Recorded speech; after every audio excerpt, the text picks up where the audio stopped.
허락하신 하나님의 말씀은 사도행전 10장 34절로 48절 말씀입니다. 사도행전 10장 34절로 48절 말씀.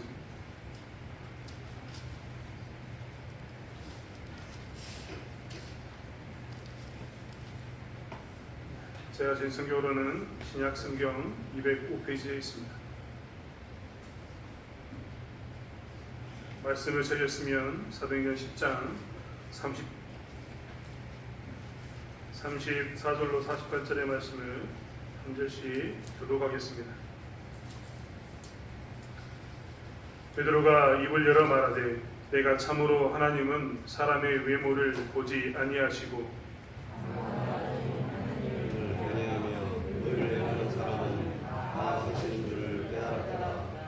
만유의 주 되신 예수 그리스도로 말미암아 화평의 복음을 전하사 이스라엘 수도들에게 보내신 말씀 요한이 그 세례를 한판 후에 갈릴리에서 시작하여 온 유대에 전파된 그것을 너희도 알거니와 하나님이 나사렛 예수에게 성령과 능력을 기름 붓듯 하셨으며 그가 두루 다니시며 선한 일을 행하시고 마귀에게 눌린 모든 사람을 고치셨으니 이는 하나님이 함께 하셨습니다.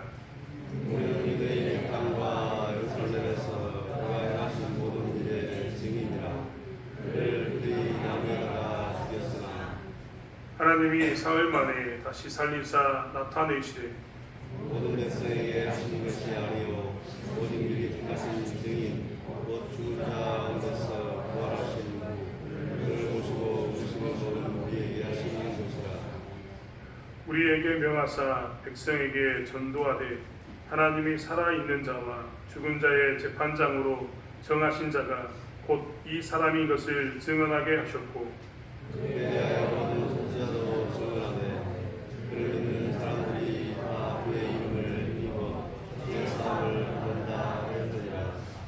베드로가 이 말을 할 때 성령이 말씀 듣는 모든 사람에게 내려오시니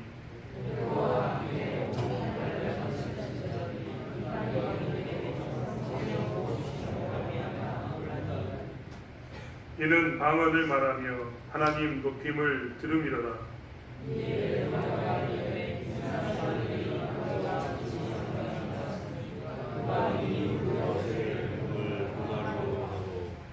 명하여 예수 그리스도의 이름으로 세례를 베풀라 하니라. 그들이 베드로에게 며칠 더 머물기를 청하니라. 아멘. 사도행전 10장을 통해서 이제 복음이 어떻게 확산되는가, 이방으로 넘어가는가에 대해서 우리는 보고 있습니다. 사도행전 10장은 정말 드라마에서 가장 클라이막스라고 이야기하는 가장 재미있는 장면, 가장 극적인 장면. 진짜 다시 나중에 되돌려보기, 다시 보기를 눌러놓고 여긴 내가 다시 봐야지 할 만큼의 재미있는 장면이 사도행전 10장입니다. 사도행전에서 가장 극적인 장면으로 이야기하면 사람들은 바울이 전도하는 것도 이야기하겠지만 사실 이방으로 복음이 넘어간 이 장면은 정말 역사적인 사건이기 때문에 정말 우리가 기억해야 할 장면이고 가장 재밌는 장면이기도 하기 때문에 우리가 두고두고 이 장면을 기억하면서 보아야 될 줄 믿습니다. 사실 사도행전 10장을 통해서 우리는 드디어 복음이 유대인에게 머물지 않고 이방인에게 가는 것을 보고 있지 않습니까? 사실 하나님께서 창조했을 때 생육하고 번성하라고 했던 그 말씀, 그것을 찾아 뒤로 밀어두고 난 후에라도 아브라함을 부르고 난 후에 네가 복의 통로로서 너를 통해서 모든 민족이 복을 받겠다는 이 말씀이 드디어 이루어지는 사건이 사도행전 10장 아니겠습니까? 성경이 저 앞에서부터 창세기부터 기록했던 이 성경의 앞부분의 많은 부분, 긴 시간을 할애해서 정말 이방으로 복음이 흘러가기로 하고 하나님께서 온 세상의 주이심을 이방 사람들 다 알기로 원하는 그 바람이 언제 이루어졌는가? 사도행전 10장에서 처음으로 이루어집니다. 여러분 어디를 보셨습니까? 지금까지 구약을 보면서 구약의 복음이 항상 누구의 이방인들이 가 있는 걸 보았습니까? 구약에 있는 복음은요 항상 이스라엘 백성들, 유대 백성들만이 독점하는 것처럼 보입니다. 마치 하나님은 이스라엘의 하나님인 것처럼 보였다는 겁니다. 하나님의 의도는 그렇지 않았는데, 하나님의 계획은 그렇지 않았는데 이스라엘 민족을 통해서 주변에 있는 나라들이 하나님을 보기를 원했는데 그런 일이 지금까지 이루어지지 않았습니다. 그런데 드디어 언제 이루어졌다고요? 지금 이 순간에 이루어지고 있는 겁니다. 이 순간까지 오기까지 하나님께서 희생하신 것이 한두 개가 아닙니다. 여러분, 하나님께서 이야기하셨던 것처럼 수많은 선지자를 보냈습니다. 그리고 수많은 시간 기다렸습니다. 이스라엘이 언제면 철들까 하고 하나님께서 고민하는 수많은 장면을 우리는 성경에서 봅니다. 예레미야를 보고 있지만 하나님께서 예레미야를 통해서 했던 말이 있지 않습니까? 오직 했으면 이 백성들 다 정리해버리고 없애고 난 후에 남겨진 새로운 사람을 가지고 내가 다시 하나님 나라를 세워야겠다. 그리고 그것을 통해서 다시 하나님 나라를 확장해야겠다라고 이야기할 만큼 하나님은 답답한 시간도 보내셨습니다. 수많은 선지자를 보냈는데 선지자를 보낼 때마다 유다 백성들은 그리고 세상 사람들은 선지자를 죽였습니다. 그리고 그래도 안 되니까 누구를 보냈습니까? 그의 아들 예수를 보냈습니다. 여러분, 늘 강조하지만 그의 아들 예수가 우리에게 왔다니까요. 저는요, 예수님이 나의 구주가 된 것에 대해서 너무나 감사합니다. 어떤 것과도 비교할 수 없는 감사 가운데 늘 서 있습니다. 내 강대상에서도 입만 열면 이 이야기는 꼭 합니다. 아들이 나에게 왔는데 내가 무슨 다른 것이 필요하겠냐. 하나님이 가장 나에게 소중한 당신의 아들을 줬는데 내가 염치 없게, 그렇지 않습니까? 염치 없게 하나님 저도 주세요. 나 집도 주세요. 나 다른 것도 주세요. 아들은 필요 없습니다라고 이야기하는 것, 아들로 만족하지 못하는 게 얼마나 부끄럽습니까? 사실 염치가 없는 것 아니겠습니까? 내가 그럴 때마다 늘 생각하는 게 뭐냐면, 내가 진짜 뻔뻔스럽다. 하나님은 당신의 제일 소중한 아들을 줬는데 내가 아들로 만족 못하고 있고, 오히려 어떤 때는 내가 딴 거 달라고 떼쓰고 있는 모습 보면 나 진짜 하나님한테 염치 없다, 부끄럽다 생각이 듭니다. 그만큼 하나님께서는 당신의 미천을 다 드러내셨습니다. 아들마저 주시면서 어떻게 했다고요? 이 아들을 내가 너에게 주면서까지 내가 너희를 구원하고 싶다. 아들을 너에게 주면서까지 뭐라고 싶다고요? 내가 구원을, 나의 이 하나님의 통치를 드러내고 싶다라고 이야기하셨습니다. 그 사건이, 아들을 주면서 했던 사건이 이루어지고 난 이후에도 유대인들은요, 여전히 이방인들에게 복의 통로의 역할을 감당하지 못하고 있었습니다. 하나님께서는 온 세상의 구주로 오셨는데 유대인들은 아들이 왔을 때도 뭐라고 이야기했냐면 다윗의 자손 예수라고 외치면서 자기들의 하나님인 것처럼, 자기들의 메시아인 것처럼 외치고 살았습니다. 여러분, 그동안 사도행전 10장 이전에요, 이방인들 말고 유대인들의 입장에서 하나님을 어떻게 호칭했는지, 예수님을 어떻게 호칭했는지 한번 살펴보십시오. 그때는요, 주는 그리스도시요 살아계신 하나님의 아들입니다, 이런 고백했습니다.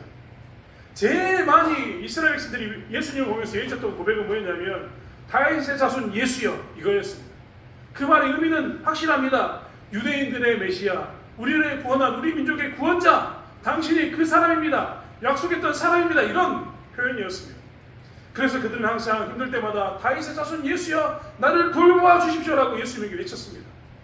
그런데 오늘 본문 보시겠습니까? 오늘 베드로가요, 베드로가 처음으로 뭐라고 이야기했냐면 이렇게 이야기했습니다. 36절에 만유의 주 되신 예수 그리스도로 말이야. 이제 베드로는 더 이상 유대인의 하나님이라고 이야기하는 게 아니라 만유의 주다라고 이야기합니다. 35절 보시겠습니까? 각 나라 중 하나님을 경외하며 의를 행하는 사람은 다 받으신 줄 깨달았다. 드디어 뭐라고 이야기했냐면 유대인이 하나님이 아니라 다윗의 자손 예수가 아니라 뭐라고 이야기했다고요? 각 나라 중 하나님을 경외하며 의를 행하는 사람은 다 받으신 줄 내가 깨달았다. 그전에는 유대인만의 하나님이라고 생각했고 자기들이 유대인들의 하나님이라고 생각하기 때문에 예루살렘을 벗어나지 않고 이방인과 만나는 것을 굉장히 극도로 꺼려했는데 이제 그의 눈이 드디어 열렸습니다. 그래서 뭐라고 얘기하냐면 이야기했던 것처럼 각 나라 중 하나님을 경외하며 의를 행하는 사람은 다 받으신다라고 그가 고백합니다. 여러분, 이게 얼마나 극적인 장면입니까? 하나님이 더 이상 원래 온 세상이 하나님이었는데 이스라엘이 자기들의 하나님으로 이렇게 제한시켜놨는데 이것이 이제 깨트려지면서 어떻게 됐다고요? 온 세상이 하나님으로 고백되어지고 있는 겁니다. 누구에 의해서요? 유대인이었던 사람에 의해서, 베드로에 의해서 그렇게 이야기하는 겁니다. 여러분, 사도행전에 있다가 좀 의아해하지 않으셨습니까? 제가 의아했던 것 중에 하나는요, 왜 사도들은 예루살렘을 떠나지 않았는가 합니다. 박해가 있으니까 많은 사람들이 다메섹으로 도망갔고 멀리 이방 땅으로 도망가서 어떻게 하냐면 박해를 피해 있었습니다. 그런데 우리가 잘 알고 있는 것처럼 사도들은 끝까지 어디 있었습니까? 예루살렘에 있었습니다. 물론 다른 뜻이 있었을 겁니다. 그런데 저는 의아했습니다. 왜 사도들은 도망 안 갔을까? 여러분 그런 것 아니겠습니까? 여러분 전쟁이 났습니다. 전쟁이 났으면 여러분 도망가야 되는 거 도망 안 가야 됩니까? 여러분 도망가셔야 돼요. 다 도망가셔야 됩니다. 여기서 뭐 나는 교회를 지키겠다 뭐 그런 신앙도 좋습니다만 도망가셔야 돼요. 하나님은 산으로 도망가라고 했기 때문에 도망가시는 게 괜찮습니다. 근데 목사님 나만 남아라라고 이야기하면 아니 나는 남겠다라고 이야기하면 나만 남고 니들은 간다 이런 거 좀 웃기지 않습니까? 아니 도망갈 때 같이 도망가야죠. 전쟁 났습니다. 저희 동네는 완도군 근해면 삼들이라고 했던 저희 동네는 6.25 전쟁 때 다 어디로 피난가냐면 우리 동네 뒷산으로 도망갔거든요. 우리 동네 뒷산이 완도 수목원인데요. 계곡이 굉장히 이뻐요. 도망가면 찾기가 힘듭니다. 그냥 다 거리로 도망갔거든요. 우리 동네 사람들은 다 도망갔습니다. 피해가 거의 없었어요.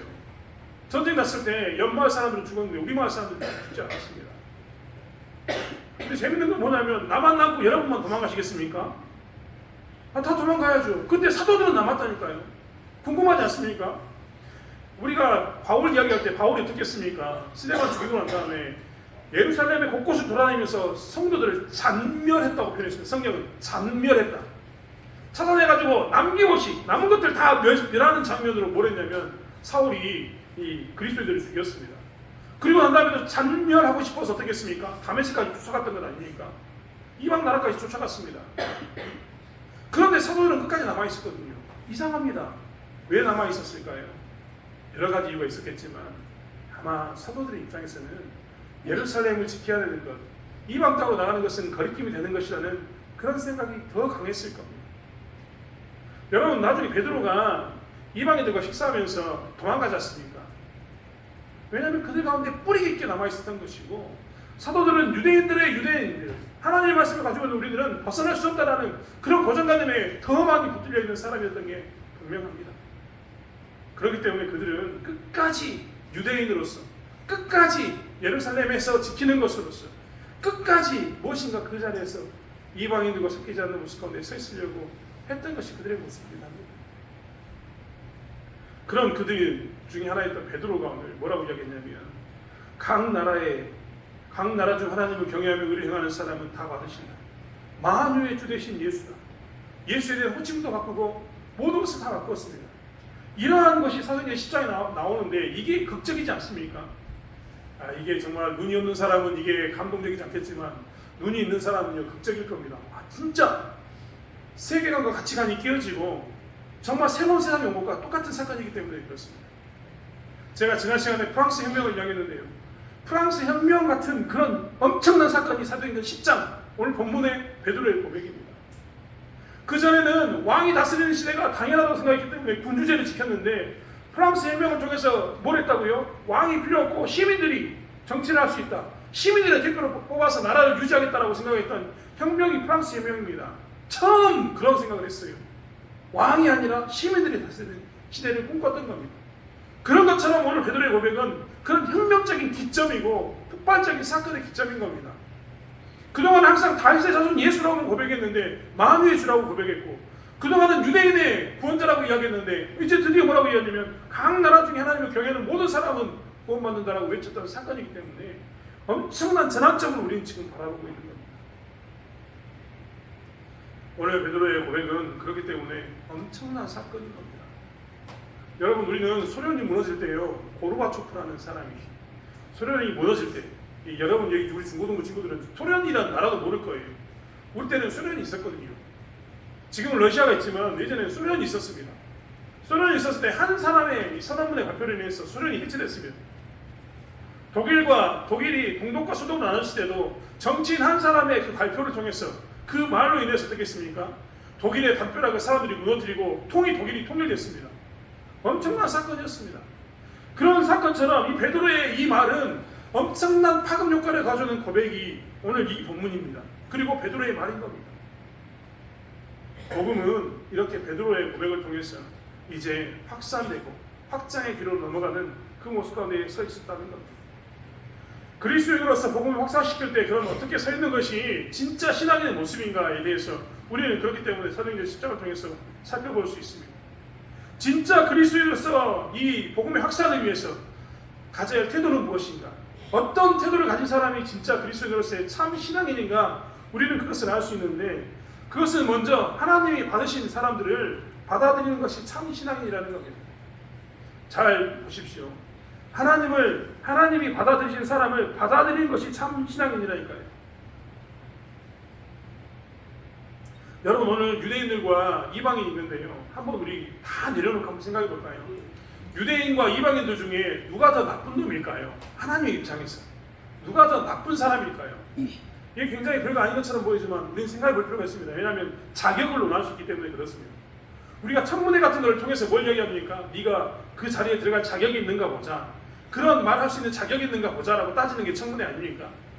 그런 것처럼 한번 우리가 좀 따져봤으면 좋겠어요. 유대인과 이방인 누가 더 나쁜 놈이었을까? 좀 설교 시간에 말하기가 좀 그러는데 누가 더 나쁜 사람이었을까요? 하나님 입장에서 여러분 한번 생각해 보세요.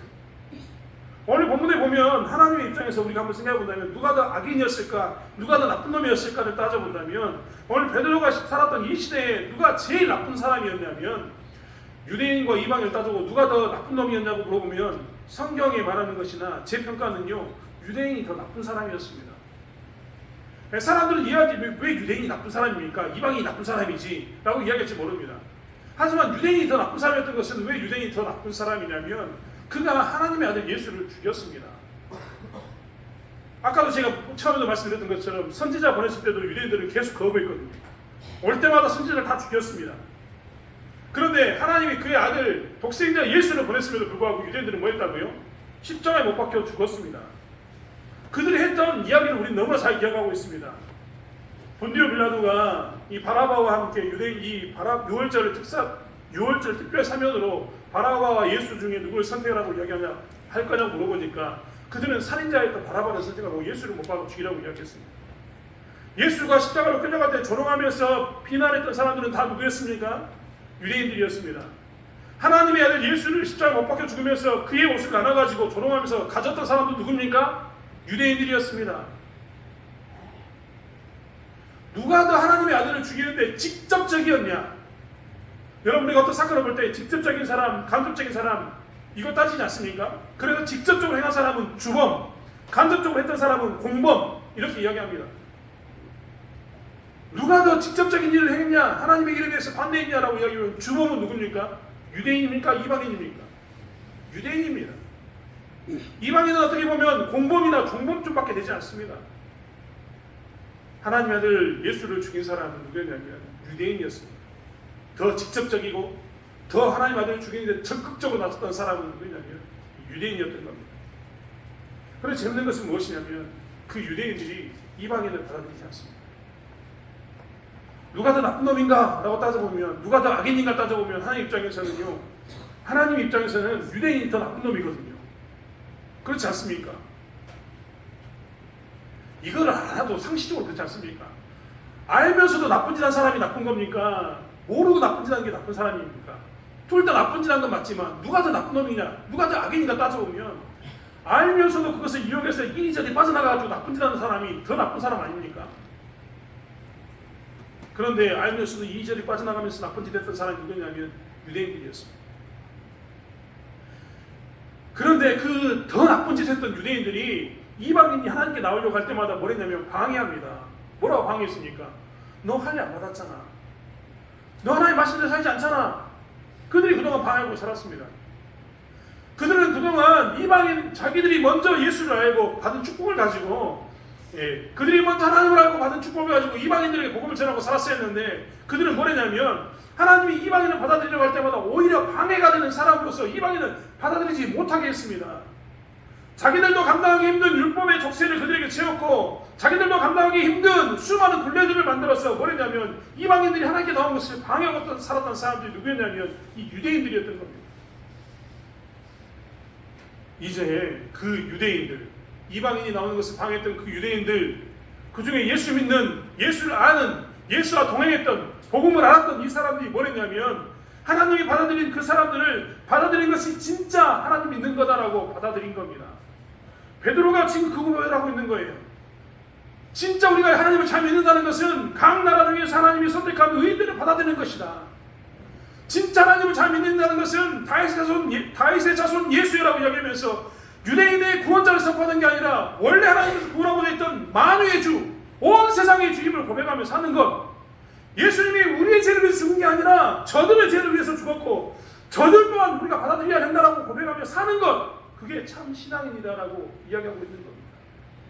복음은요, 이렇게 하나님이 받아들이는 사람, 이 사람을 수용하는 사람들이 어떤 사람이냐면 진짜 신앙인이고 그 사람들에 의해서 확산되는 겁니다.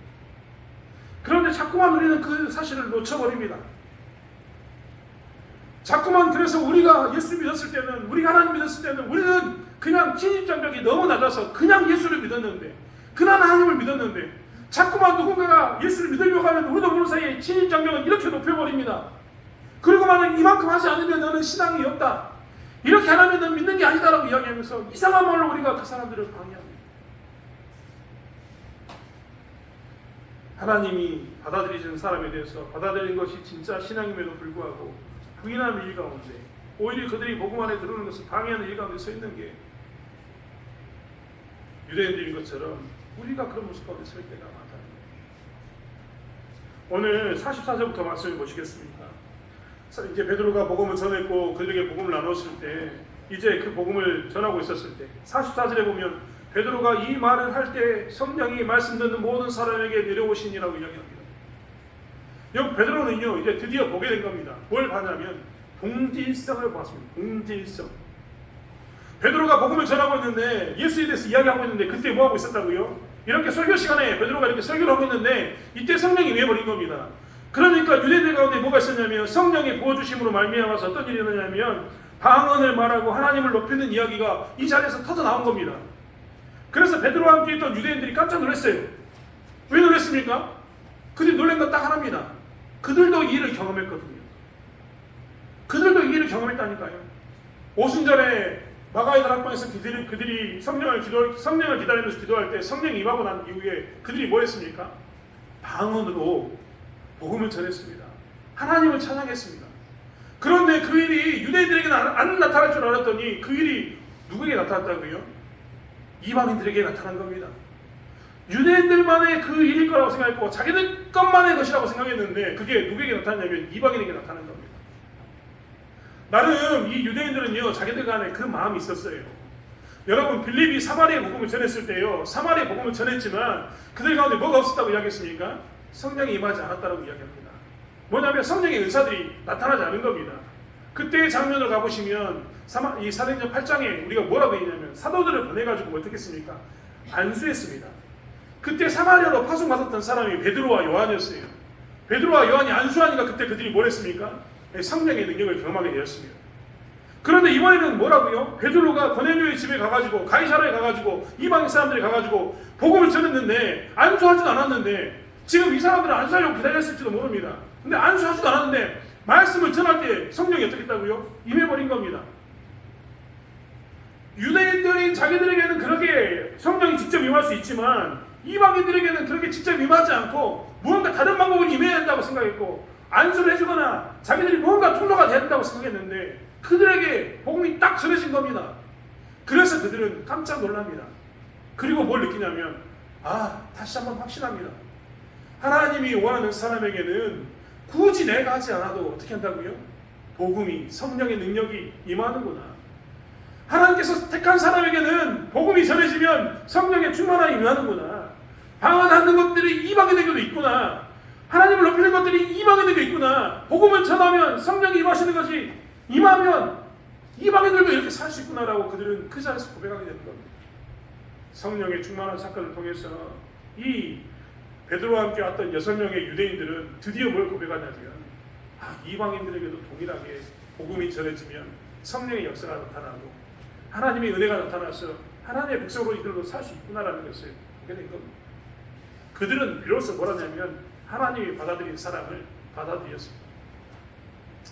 사실 교회 가운데서 이런 일이 자주 있고 우리는 잘 받아들인 편이다라고 이야기하면서 우리는 괜찮다고 이야기하는 사람들이 굉장히 많습니다만 사실 우리가 곰곰이 생각해보면요, 우리의 삶 가운데서도 하나님이 받아들인 사람에 대해서 받아들이지 못하는 경우가 너무나 많습니다.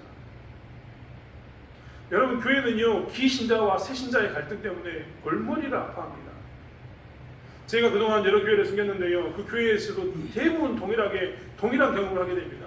어떤 경험이냐면 기신자, 이미 있었던 신자와 새로운 신자가 갈등하는 문제 가운데 교회가 엄청나게 많이 봉착하는 것을 보게 됩니다. 여러분 우리 교회도 마찬가지 아닙니까? 우리 교회도 기존에 있던 신자와 새로운 신자들이요 보이게 보이지 않게 부딪힙니다. 제가 있었던 그곳에서도요, 예전에 생겼던 교회에서도요 그랬다니까요. 새로운 신자들이 와가지고 이제 교회를 새로 등록하기 위해서 이사를 왔든 혹은 교회를 어떤 사정에 의해서 옮기든 간에 와가지고 예배 드리려고 자리에 딱 앉아있는데 이제 늦게 차량운행 해가지고 차를 타고 왔던 사람들이 와가지고 다 건듭니다. 여기 내 자리요, 저리 가시오. 그러면 이 사람이 굉장히 당황스러워해요. 아니 교회에 무슨 자리가 있냐고. 아니 교회에 왔는데 무슨 자리라고 옮기라고 이야기하냐고.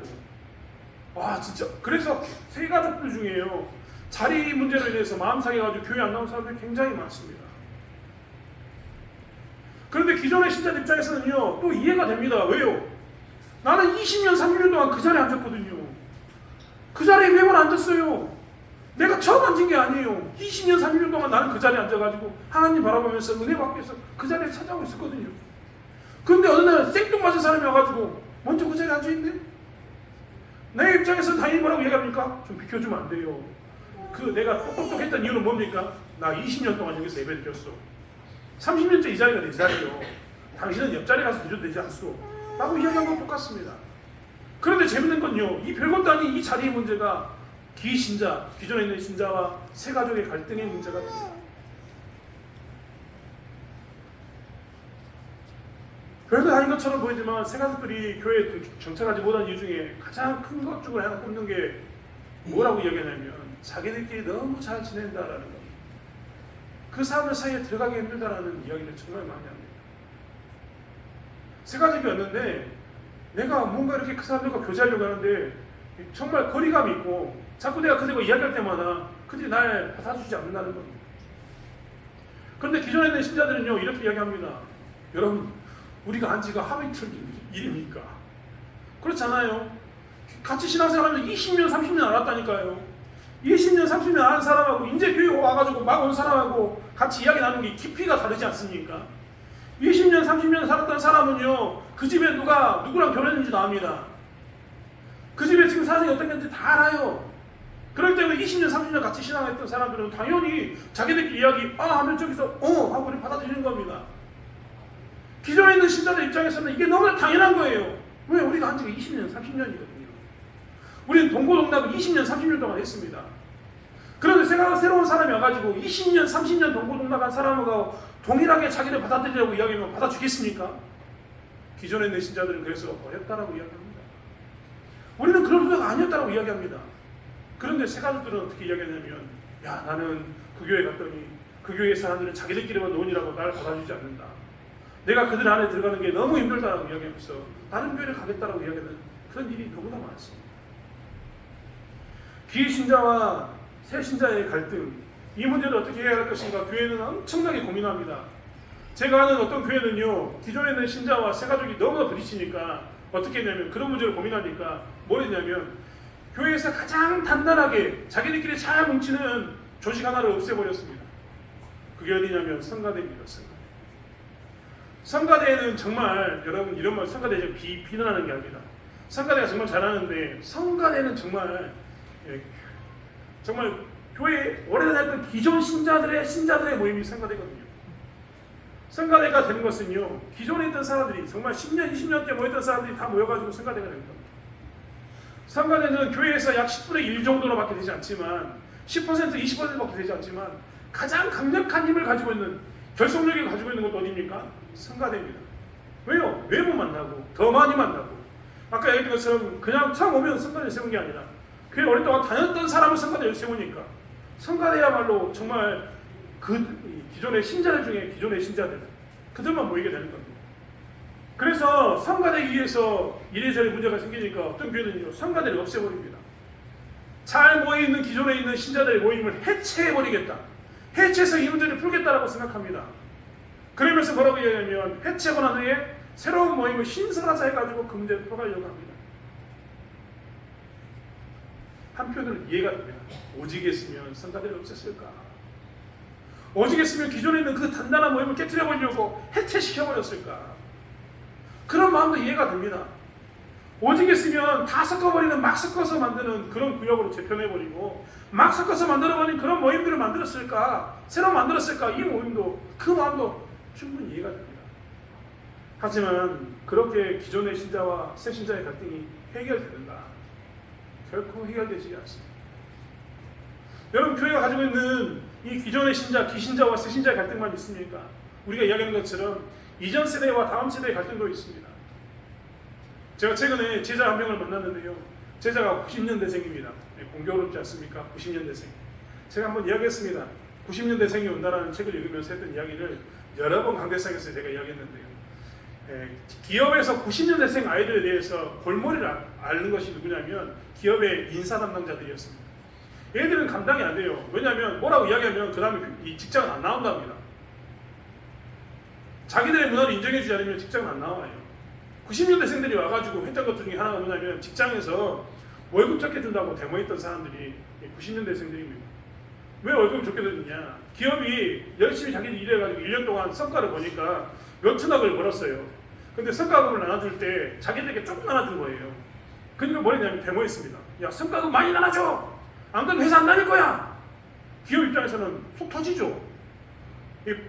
월급은 월급대로 주고 성과금에 대해서는 보너스인데 보너스 적게 준다고 화를 내고 있으니까, 특별 상여금인데 특별히 주는 이 돈이 적다고 승기를 내고 있으니까 직장 안 다닌다고 얘기하니까 얘들 때문에 머리가 아픈 거예요. 이 90년대생이 정말 머리 아픈 세대라고 얘기했는데 그 다음 세대인 MZ세대가 더 머리 아프다는 이야기를 제가 들었었는데 90년대생인 제자가 와가지고 제게 이야기하더라고요. 이 밀레니엄 세대, 2000년대 세대들 때문에 머리 아파 죽겠다고. 젊은 애들이 들어왔는데 얘들 때문에 머리 아파 죽겠다고. 저처럼 70년대생, 80년대생이 이야기한 게 아니라 90년대생이 뭐라고 이야기했냐면 자기 밑에 부하들이 이제 들어왔는데 얘들 때문에 머리가 아프대요. 머리가. 얘들은 자기들과 너무 다른 애들이래요. 그런데 교회만, 직장인들만 그렇습니까? 교회도 그렇습니다. 여러분, 우리가 교회 나올 때는 정말 죄송해요. 여기 2000년대생들이 있고 90년대생이 있는데 정말 죄송한 이야기인데 저 때는 그렇게 살았거든요. 라떼 이야기해서 죄송합니다만 저 때는 교회 들어올 때 음료수 못 들고 들어왔습니다. 예배당에 들어올 때 슬리퍼 못 신고 들어왔거든요. 반바지 못 입고 왔습니다. 추리닝 바지? 교회에서 아마 추리닝 바지 입고 왔으면 죽었을 겁니다. 저희 때는 그랬습니다. 제가 이 교회에 지난번에 한번 이야기했지만 단추 없는 옷은 옷이 아니다. 윗도리가 단추가 반드시 있어야지만 교회에 올 수 있다. 이런 문화가 있었던 데가 있었다니까요. 저도 그랬습니다. 지금 교회에 우리 드럼 치고 여기 베이스 치고 일렉 치고 다 기타 치고 있지만요. 저 때는 어땠냐면 교회에서 드럼 치면 사단이라고 했습니다. 베이스 기타 일렉 치면요 교회가 난리를 쳤습니다. 진짜 그런 시대가 있었다니까요. 물론 저도 지금 적응이 안 되는 게 있습니다. 제가 최근에 어떤 교회를 봤는데 교회에서요 조명을 틀고 예배를 드리더라고요. 조명 찬양하는데 조명을 틀었어요. 제가 그전 교회 있을 때, 전등교회 있을 때 조명 틀고 찬양하는 거 봤거든요. 근데 그때는 좀 봐줄만 했습니다. 그냥 조명이 그냥 간단했으니까. 근데 이번에 찬양 집회하는 거 보면서 깜짝 놀랐어요. 아니 무슨, 죄송합니다, 무슨 클럽도 아니고 너무 조명이 막 돌아가니까 여기서 어떻게 찬양하냐고. 그런 거 보면 나도 옛날 사람이 인정하는데 그런 갈등이 우리 가운데 있었는데 저희는 그렇게 살았는데 요즘 아이들은요 커피 마시고 음료수 들고 옵니다. 반바지 슬리퍼 차림에 옵니다. 저도 여기에 자유할 수 없어요. 왜냐하면 내 자식들이 반바지 차림에 슬리퍼 차림에 오는 걸 내가 보기 때문에 저 또한 정말 여기서 자유할 수 없는데 그때에 비하면 어떻습니까? 지금 아이들의 모습은요 너무나 다릅니다. 예배 시간에 우리 때는 막 진짜 허리를 꼬집어가면서 이러고 살았는데 요즘 애들은 졸리면 잡니다. 심지어는 자는 것도 당당해요. 저희 교회 제가 이야기했던 것처럼 어제 저희 욕방, 욕 안 하기 모임 했거든요. 욕 안 하기 모임. 그래서 욕방을 만들고 있는데 욕할 때마다 100원씩 내는 거거든요. 어제 밥을 먹었습니다. 처음으로. 물론 어떻게 하다 보니까 우리 부장집사님이 돈을 냈지만 밥을 먹고 이제 리셋 없는 걸로 하고 처음부터 다시 하거든요. 근데 오늘 거룩한 주일에 문자가 두두두둑 올라오는 겁니다. 이 말이 뭐냐면 욕하는 사람이 있으니까 문자를 쭉 올린 거예요. 누가 욕 몇 번 했다. 주일에도 거르겠으면 좋겠는데 주일날도 거리낌 없이 교회에서도 거리낌없이 기꺼이 요구할 수 있는 세대가 지금 이 세대입니다. 우리 때는 그러지 못했잖아요. 어른들 앞에서도 조심했고 정말 그렇게 살았는데 요즘 세대는 그렇습니다. 이러다 보니까 교회도 뭐가 생기냐면 이전 세대와 다음 세대의 갈등이 생깁니다. 그래서 맨날 하는 이야기가 뭐냐면 요즘 애들은 왜인지 모르겠다. 야씨 제발 좀 슬리퍼 끌고 오지 마라. 야 제발 좀 반바지 입고 오지 마라. 음료수 들고 오지 마라. 교회가 영화관이냐. 왜 음료수 쪽쪽 빨면서 예배 드리냐. 이런 얘기 얼마나 많이 합니까? 교회도 이전 세대와 다음 세대가 갈등하고 있는 이런 모습이 정말 많이 등장하고 있습니다. 그래서 그때마다 하는 이야기는 어떻게 할 것인가에 대해서 이야기하면서 수많은 해결책을 내놓습니다. 하지만 여러분 이야기했던 것처럼 기존에 있던 세대와 세가족의 갈등이 신설과 해체의 문제로 해결되는가? 해결되지 않는다니까요. 이전 세대와 새로운 세대, 다음 세대가 생기는 이런 갈등에 대해서 우리가 이게 옳다 저게 옳다 수없이 이야기하면서 하는 그 문제로 해결되지 않습니다. 절대 그런 식으로 어떤 것을 만들고 해체하는 방식으로 해결되는 것도 아니고 누가 옳다, 네가 옳다 이렇게 한다라고 이야기하는 것을 주장함으로 해서 해결되는 것도 절대 아닙니다. 방법은 하나밖에 없습니다. 그것은 우리가 하나님이 받으신 사람을 받아들이는 것에 있습니다. 그 받아들이는 것은 그냥 받아들이는 거냐, 그냥 그래 음료수 먹어라, 그래 반바지 입어라, 네 마음대로 살아라, 이게 받아들이는 것이냐? 아닙니다. 우리가 하나님의 사람을 받아들인다는 것에 대해서, 교회가 하나님의 사람을 받아들인다는 것에 대해서 어떻게 하고 있는지 우리는 명확하지 않습니까? 하나님의 사람을 받아들인다는 것은 그들과 함께 뭘 하는 겁니까? 복음을 나누는 것이 있습니다. 오늘 베드로가 하는 이 받아들이는 것을 보십시오. 베드로가 유대인으로서 이방인을 받아들일 때 어떻게 했습니까? 이 유대인과 이방인의 갈등의 문제를 통해 해결할 때 받아들인다는 것은 어떤 것으로 받아들인 거였습니까? 복음을 나눠드리는 것으로 받아들이고 있는 겁니다. 즉 우리가 해야 할 것은 뭐냐면 기존의 신자와 새가족이 서로 부딪히면 그 문제를 가지고 어떻게 해결해야 되냐면 성관을 없애버리자, 기존에 있는 문제를 없애버리자, 새로운 것을 만들자 이런 식으로 해결하는 게 아니라 기존에 있는 신자들이 새가족에 가가지고 뭘 나눠야 됩니까? 예수 그리스도의 십자가를 나눠야 됩니다. 새가족들도 이 그리스도인들이 기존에 있는 신자들이 와가지고 뭘 나눠야 됩니까? 예수 그리스도의 십자가를 가지고 교제해야 합니다. 복음으로 교제하지 않고서는 기존에 있는 신자와 새가족의 갈등은 영원히 해결되지 않습니다.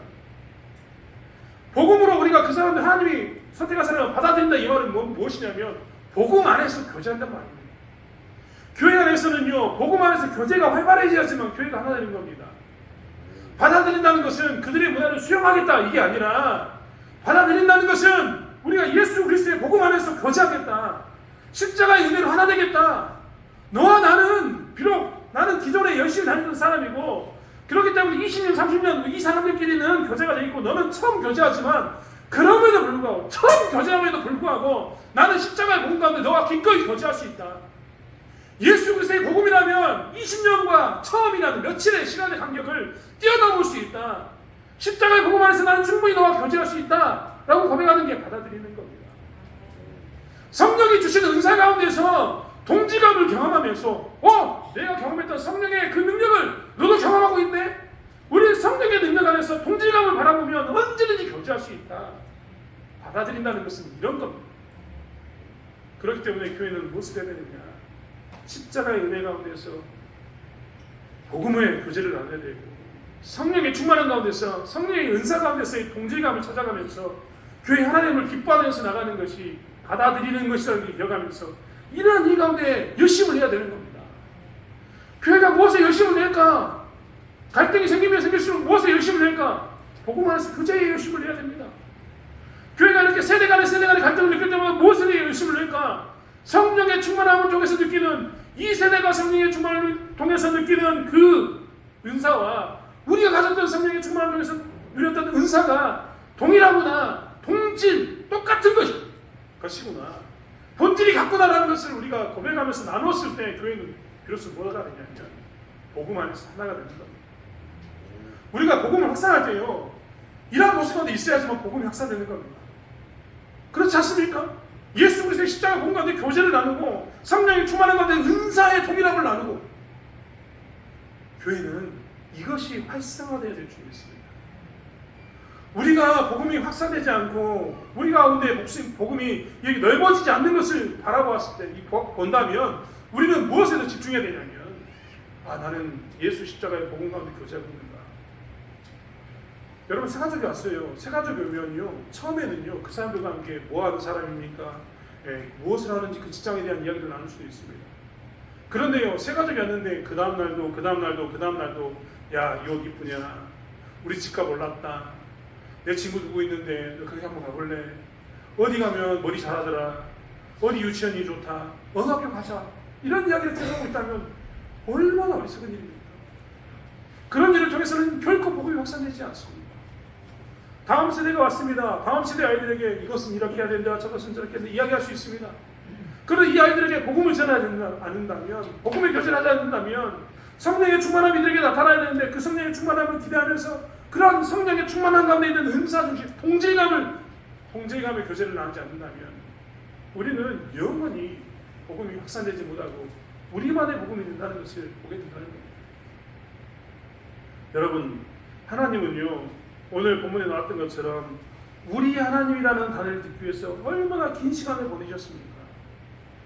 베드로가 더 이상 유대인의 하나님이 아니라 우리 하나님, 이방인에게도 하나님이구나, 이방인과 우리는 하나구나라고 있던 이 우리라는 단어를 듣기 위해서 얼마나 많은 시간들을 보내셨습니까? 이야기했던 것처럼 바로 사울을 하나님께서 쓰시겠다고 이야기하시고 난 후에 사울을 바로 쓰신 게 아니라 베드로를 통해서, 요한을 통해서, 그리고 오늘 베드로와 함께 왔던 유대인 6명을 통해서 준비하는 이 시간을 얼마나 길게 가지셨습니까? 우리 또한 다시 한번 생각해 보기로 합니다. 그리고 복음의 확산을 위해서 우리가 무엇을 해야 될 것인가? 대창교회가 답보 상태에 있다면, 대창교회가 지금까지 우리끼리의 복음으로 계속해서 남아있고 복음이 확산되지 않는다면 우리는 다시 한번 생각해 보기로 합니다. 그리고 복음의 확산을 위해서 우리의 교제는 예수 그리스도를 통한 교제인가? 우리의 교제는 성령의 그 동질감을, 성령의 충만함, 성령의 은사의 동질감을 회복하는 교제인가를 기억하면서 다시 한번 그러한 교제를 회복하기 원합니다. 그러한 교제 가운데 있다면 우리는 기존의 신자와 새가족이 벽이 무너진 것을 보게 될 겁니다. 이전 세대와 다음 세대의 벽이 무너진 것을 보게 될 겁니다. 마치 유대인과 이방인의 벽이 무너져서 우리라고 표현했던 그 우리에 대한 고백이 우리 가운데 나올 줄 믿습니다. 그리고 우리는 이 땅에 우리가 꿈꿨던 것처럼, 하나님이 꿈꿨던 것처럼 한수에서부터 용암리로 부산동까지 모든 사람들이 예수를 고백하고 복음이 확산되는 것을 경험하게 될 줄 믿습니다. 그러한 우리 가운데 서기 위해서 다시 한번 우리가 어떻게 신앙인으로서 살아야 할 것인가, 복음의 확산을 위해서 무엇을 가지고 교제할 것인가를 고민하는 저와 여러분이 되길 원합니다. 기도하겠습니다.